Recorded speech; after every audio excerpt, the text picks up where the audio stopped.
So basically the idea is sound. It maps the UVs that it should, but there's a glitch when you use closed curve primitives. It stops the mapping at the second to last, well, at the last vertex instead of going all the way around there.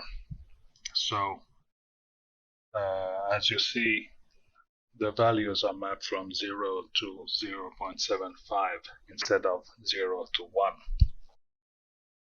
So what I did as a workaround is use a spiral, which is an open primitive, which goes all the way around like this and back to the first vertex.